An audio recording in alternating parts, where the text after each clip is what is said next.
It started at a party one of her co-workers had thrown. I wasn't in the mood to go, but Lisa insisted. She said it would be fun, a chance to meet her new team, and that I needed to loosen up. I agreed because I loved her, even though large gatherings made me anxious. We arrived, and she immediately melted into the crowd, laughing, talking, and leaving me standing by the drink table like a shadow. That's when I noticed him, Jake. Tall, confident, and clearly the center of attention. Lisa introduced him as her work husband, laughing as she said it. My stomach twisted, but I tried to brush it off. I shook his hand, forced a smile, and told myself I was overthinking it. But then Lisa leaned in close to Jake, whispering something that made him laugh, and when she turned to me, she smirked and said, "What's wrong?" "Afraid of a little competition." Her words hit harder than I expected. I didn't say anything then, but something shifted inside me. That night, back at our apartment, I asked her about it. She laughed it off again, saying I was being sensitive, that Jake was just a friend. I nodded, not wanting to seem insecure, but doubt had already planted itself deep in my mind. Over the next few weeks, things got worse. Lisa spent more and more time at work, late nights, weekend projects, spontaneous team outings. When she was home, she was distracted.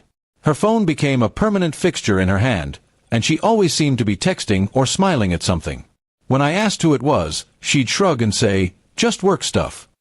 I started feeling like a guest in my own relationship. Every time I tried to talk about how I felt, she'd either change the subject or accuse me of not trusting her. "You're paranoid," she said once. "You should be happy I have a life outside of us." But I didn't want her not to have a life. I just didn't want to be shut out of it. The final straw came one Saturday night.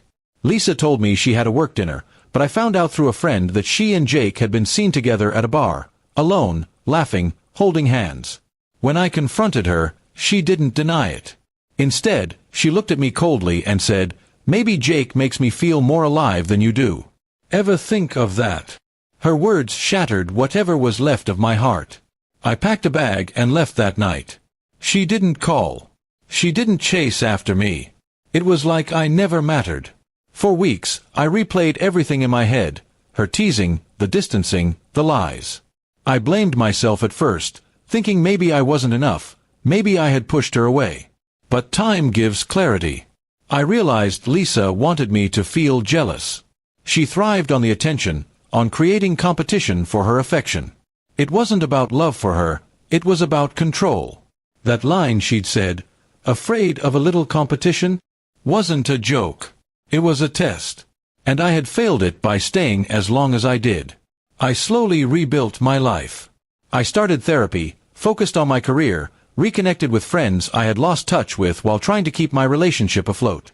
I found peace in small things again. Morning coffee, long walks, quiet evenings. It took time, but I healed. Months later, I ran into Lisa at a cafe. She looked surprised to see me, maybe even a little regretful. She asked how I was doing, and I told her honestly, better. She tried to smile, but it didn't reach her eyes.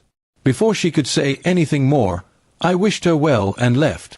That chapter was over. And I wasn't afraid anymore, not of competition, not of being alone, and certainly not of walking away from someone who never truly valued me.